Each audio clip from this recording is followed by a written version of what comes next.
This is the second part of the respiration chapter, जहाँ पे हम कवर करेंगे transport of gases. By the way I am recording this like 4th time फिर से. So oxygen है वो दो तरीके से ट्रांसपोर्ट करता है. एक 3% ऑफ ऑक्सीजन है वो डिसॉल्व हो जाता है प्लाज्मा के अंदर, और 97% ऑफ ऑक्सीजन है वो हीमोग्लोबिन के साथ बाइंड कर लेता है और बनाता है ऑक्सी हीमोग्लोबिन HbO2. ठीक है. कार्बन डाइऑक्साइड जो होता है वो 4 तरीके से ट्रांसपोर्ट करता है.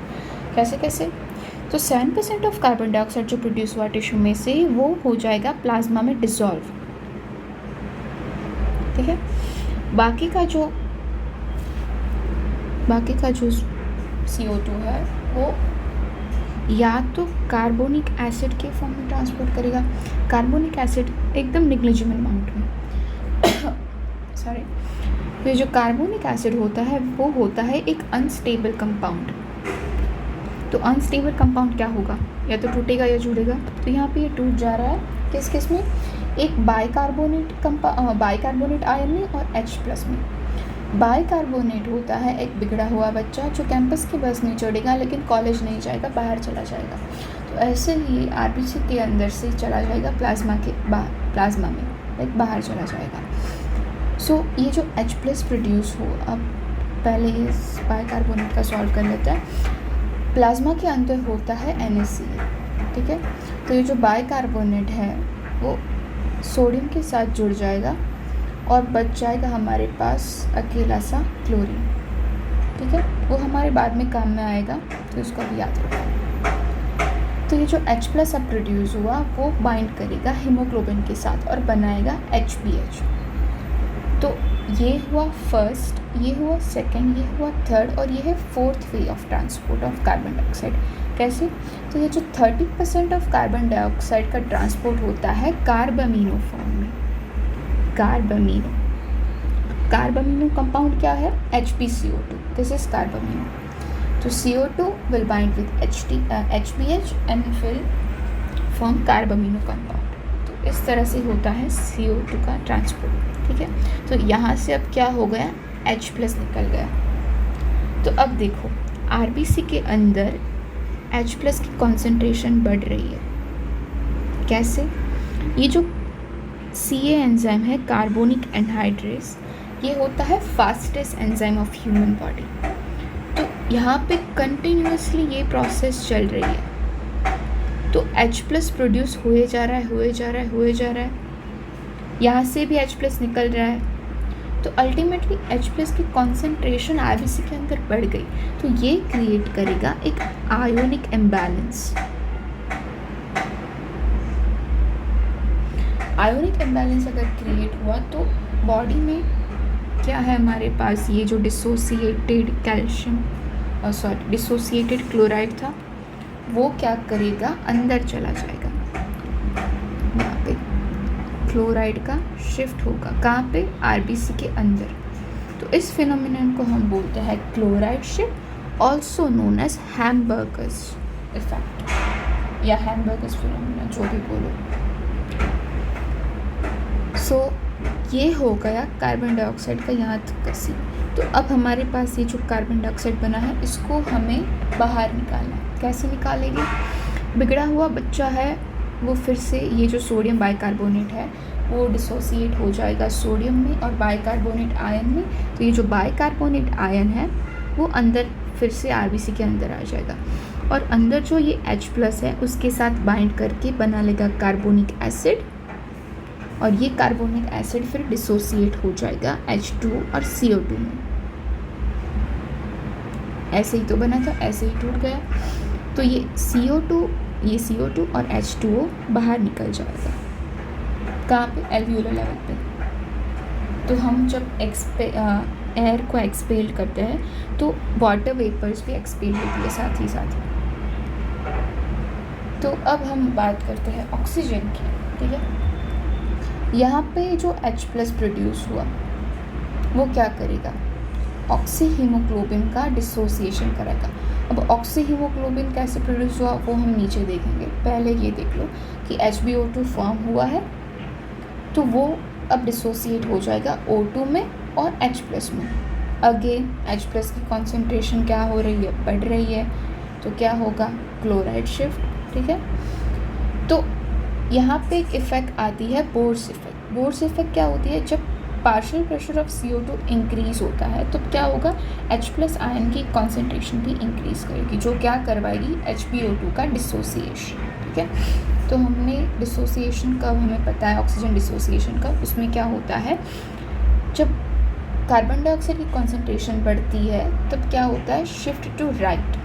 तो शिफ्ट टू राइट में आपको कौन कौन सी चीज़ें याद रखनी है, एक तो ये टिश्यू लेवल पे होता है, एक यहाँ पे CO2 की कॉन्सेंट्रेशन इंक्रीज होती है, और क्लोराइड शिफ्ट। ठीक है, इतनी चीज़ें आपको याद रखनी है फॉर शिफ्ट टू राइट में। अब हम देखते हैं ऑक्सीजन आया कैसे। एल्वियोलाई से ट्रांसपोर्ट कितना, 3% ऑफ ऑक्सीजन क्या होगा, डिसॉल्व हो जाएगा प्लाज्मा में। बाकी का जो ये 97% ऑफ ऑक्सीजन है वो क्या करेगा, हीमोग्लोबिन के साथ बाइंड करेगा। ऑक्सीजन की परसेंटेज, ऑक्सीजन का कितना प्रेशर था, 95 mm of Hg at alveolar level. आगे के वीडियो में अगर आपने देखा होगा तो, या फिर पढ़ा होगा कहीं से भी, तो ये जो HbO2 फॉर्म हुआ, ये क्या करेगा, H प्लस का रिलीज। तो H प्लस क्या करेगा, HbCO2, ये कार्ब अमीनो कंपाउंड है, उसका ब्रेकअप करेगा। H प्लस का काम है ब्रेकअप करवाना। अगर एल्वियोलर लेवल पे है तो ये कार्ब अमीनो कंपाउंड का ब्रेकअप कराएगा, अगर टिश्यू लेवल पे है तो HbO2 का ब्रेकअप करवाएगा। ठीक है, तो ये फिनोमेना को बोलते हैं, ये कार्ब अमीनो का एसिड का ये कार्ब अमीनो कंपाउंड का जो ब्रेकअप हुआ, इस फिनोमेना को बोलते हैं हम हेल्डेंस इफेक्ट। हेल्डेंस इफेक्ट में क्या होगा, pressure of oxygen increase will leads to dissociation of HbCO2। ठीक है, अब अंदर क्या हो रहा है, H प्लस की कॉन्सेंट्रेशन डिक्रीज हो रही है। डिक्रीज कैसे, तो ये जो H प्लस प्रोड्यूस हुआ ये तो HbCO2 के डिसोसिएशन में यूज़ हो रहा है, क्योंकि हमें maximum amount of carbon dioxide बाहर निकालना है बॉडी से। और प्लस ये जो बिगड़ा हुआ बच्चा अंदर आया है वो बाइकार्बोनेट के साथ अटैच होकर फिर से ये कार्बोनिक एसिड बनाएगा और निकालेगा। तो H प्लस की कॉन्सेंट्रेशन हो रही है डिक्रीज, तो क्या होगा, क्लोराइड अब फिर से बाहर आ जाएगा क्योंकि उसका काम तो अब ख़त्म। तो इस फिनोमेना को बोलते हैं हम reverse chloride shift. Reverse chloride shift is H plus concentration decreasing leads to chloride shifting back to the plasma. ठीक है, तो फिर से एक बार हम ब्रीफ कर लेते हैं। क्या होगा, कार्बन डाइऑक्साइड है, 3 तरीके से ट्रांसपोर्ट होगा, एक 7% डिसॉल्व होकर, बाकी का CO2 है वो H2 के साथ बाइंड करके बनाएगा carbonic acid. Carbonic acid unstable है, इसीलिए वो टूट जाएगा HbCO2 which is bicarbonate and H plus में। बाइकार्बोनेट ट्रांसफ़र हो जाएगा प्लाज्मा के अंदर। ये जो H प्लस है वो क्या करेगा, Hb के साथ बाइंड करके बना लेगा HbH, और ये CO2 है वो HbH के साथ जुड़ के बना लेगा कार्बोमिनो कॉम्प्लेक्स। ठीक है, अब इसमें क्या हो रहा है, H प्लस की कॉन्सेंट्रेशन इंक्रीज हो रही है, तो आयोनिक इम्बैलेंस क्रिएट हुआ, जिसके मेंटेन करने के लिए जो क्लोराइड है वो अंदर एंटर कर रहा है, तो इसको हम बोलते हैं क्लोराइड शिफ्ट। ठीक है, और यहाँ पे होता है साथ ही साथ बोर्स इफेक्ट। तो बोर्स इफेक्ट में क्या होगा, कॉन्सेंट्रेशन ऑफ CO2 बढ़ गई है, H प्लस बढ़ गया, और क्या कराएगा, HbO2 का डिसोसिएशन। ठीक है, तो ऑक्सीजन कहाँ पे चली जाएगी वापस, ऑक्सीजन कहाँ चली जाएगी, टिश्यू के अंदर, जिसकी उससे रिक्वायरमेंट है। शिफ्ट टू राइट यहाँ पे होगा, कहाँ पे, टिश्यू लेवल पे। कहाँ पे शो करेगा, बोर्स इफेक्ट में, क्लोराइड शिफ्ट में। कब होगा, जब ऑक्सीजन जब CO2 की कॉन्सेंट्रेशन हो जाएगी इंक्रीज। दूसरा, एल्वियोलर लेवल पे क्या होगा, ऑक्सीजन है वो ब्लड में एंटर, RBC में एंटर करेगा, 3% डिसॉल्व होकर 97% HbO2 के फॉर्म में ट्रांसपोर्ट होगा। तो ये जो O2 है HbH के साथ बाइंड करके बनाएगा HbO2 ऑक्सी हीमोग्लोबिन, जो H प्लस के साथ जुड़ के जिससे क्या होगा, H प्लस निकल गया, तो ये जो H प्लस है वो HbCO2 का डिसोसिएशन करवा देगा CO2 और HbH में। ठीक है, और ये जो सोडियम बाइकार्बोनेट है उसका डिसोसिएशन हो गया, तो ये जो बाइकार्बोनेट आयन है वो वापस कहाँ चला गया, आरबीसी के अंदर, और ये H+ के साथ मिलके बनाएगा कार्बोनिक एसिड जो H2 और CO2 में टूट जाएगा और ये दोनों चले जाएंगे बाहर। तो जैसे ही अंदर H+ की कॉन्सेंट्रेशन डिक्रीज़ हो गई, क्या होगा, क्लोरीन है वो बाहर आ जाएगा, जिसको हम बोलेंगे reverse chloride shift. H+ concentration decrease leads to shifting back of chlorine to plasma. और हेल्डेंस इफेक्ट क्या होगा, ऑक्सीजन की कॉन्सेंट्रेशन इंक्रीज हो गई, वो H2CO2 का डिसोसिएशन कर पाएंगे। यहाँ पे हम याद करके shift to left oxygen dissociation curve का कौन से लेवल पे होगा, एल्वियोलर लेवल पे कौन कौन सा इफेक्ट होगा, एक तो रिवर्स क्लोराइड शिफ्ट होगा और दूसरा Haldane's effect. Thank you so much.